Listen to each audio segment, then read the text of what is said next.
A coastal resort transformed by a foreign war. Red Barn Beach in County Cork became a haven for Ukrainian refugees fleeing the Russian bombs and missiles raining down on their country. Thanks to a government contract with a local hotel, up to 600 women and children found rent-free accommodation, peace, as well as an opportunity to rebuild their lives shattered by a brutal invasion.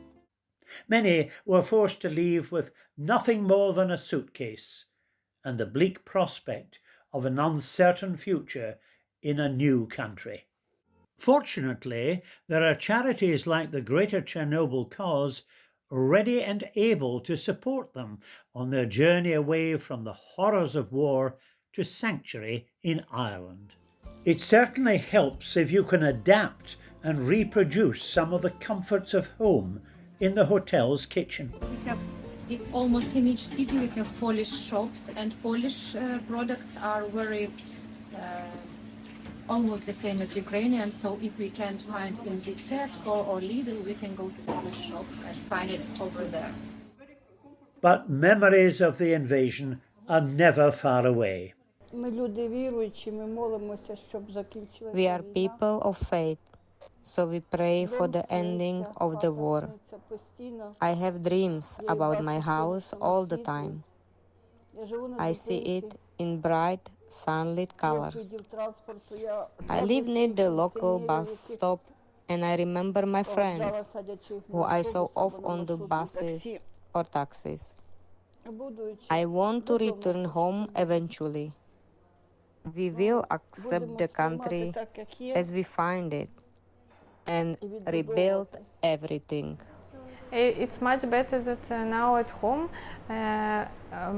but we are happy that we are here and that we can live our normal lives, like kids go to school and we have light, water. Very good.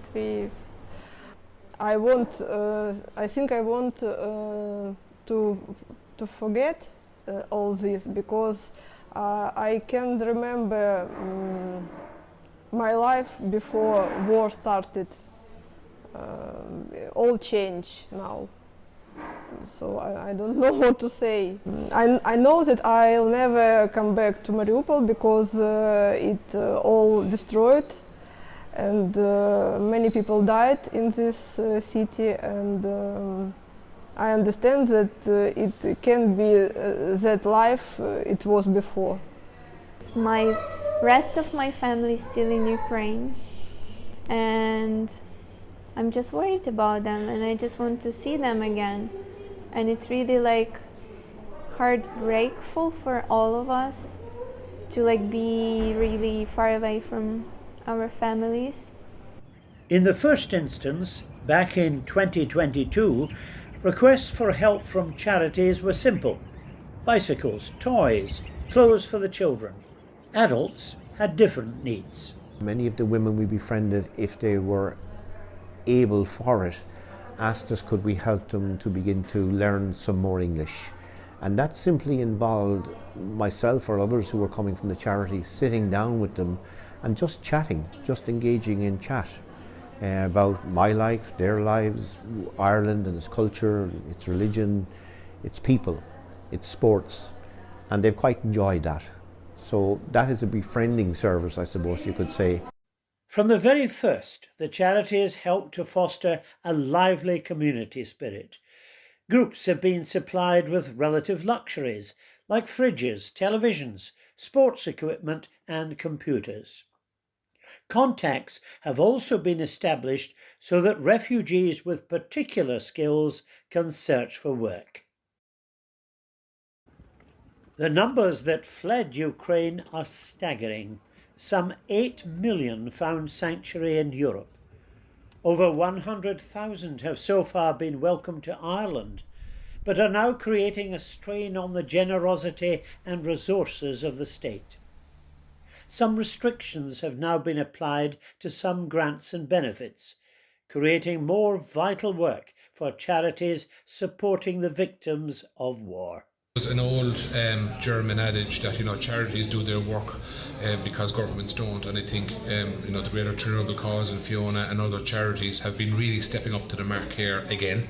They step up during COVID, they step up during other crisis situations and fill the gaps that are being created at government level, at local government level. Accommodation was and remains the most pressing issue. In the village of Doneraile, County Cork, it became clear how private landlords, encouraged by charities, were helping out by also offering accommodation. There were originally some 50 refugees living here, all with their own grim experiences and painful stories. Vera Babic was one, a nurse who fled to Ireland to protect her son Max. She felt safe and very welcome, having found a flat, thanks to a supporter of the Greater Chernobyl Cause. I like all in Ireland. This is very great, great country, very green country, and in Ireland very good people. I like Ireland very much. My son like go to school in this village. He very happy when I come to here to school. He always smile after school. There is tragedy in her life too.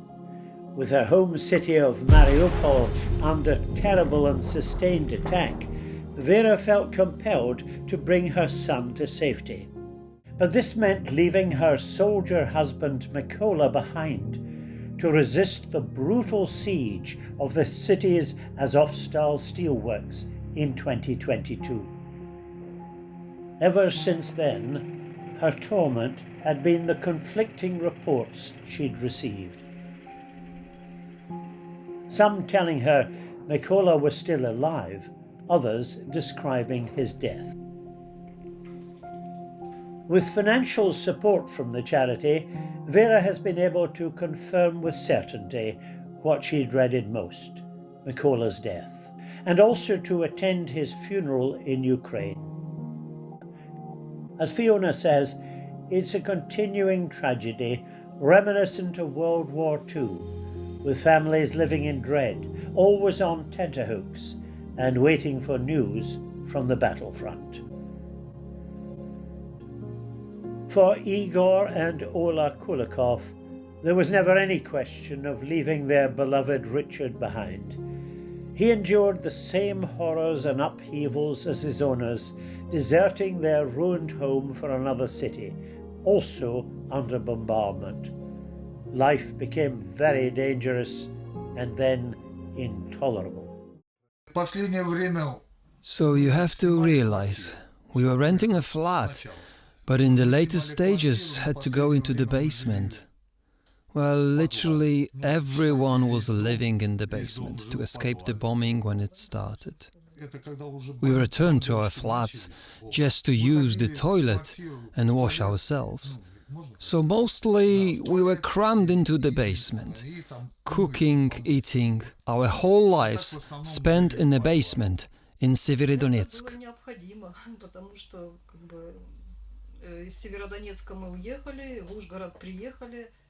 We were forced to escape from Ukraine. We left for Severodonetsk and went on the Uzhgorod with nowhere to stay. Friends there couldn't help us, as the place was full of refugees. That's why none of this was a hard decision. There was no other choice for us. Imagine their delight and gratitude once they had a small flat in Butovant, County Cork, free from Russian attack. Ola managed to find work locally, and the charity arranged for medical treatment for Igor, very necessary in his case as a former soldier and liquidator involved in clearing up after the Chernobyl nuclear disaster. ликвидатором был впоследствии аварии на Чернобыльской. Это когда я служил в армии. That was the time and place where I got my dose of radiation. My dose was 27 becquerels, so it's no surprise that my health deteriorated a bit. Well, perhaps not a bit, but seriously. At the moment I feel okay, and the Irish doctors are doing all they can, as I have some kidney problems. I have regular appointments and medication. They give me the best care, and I want to stress, the medical treatment is free.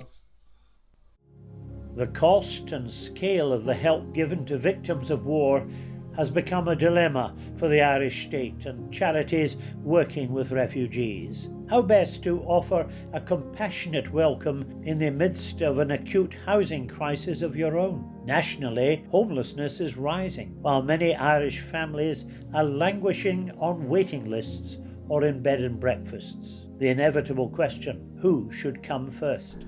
I'm very conscious of the housing situation in Ireland and the angst of the Irish people and preference being given to the Ukrainian community. However, I've been on the ground in war-torn Ukraine and I see the horrific situation that exists there.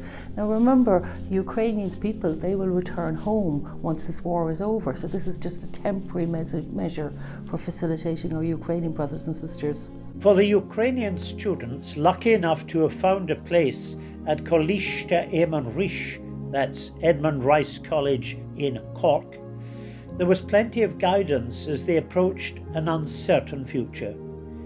It's an institution with a highly compassionate ethos, where refugees are offered a rounded education with opportunities to learn English, make friends and play sport.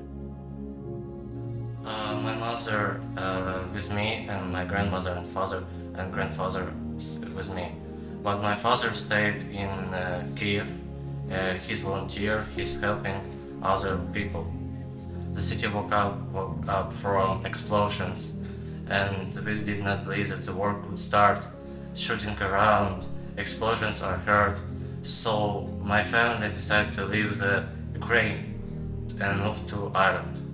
I feel here comfortable and safe. I love this country.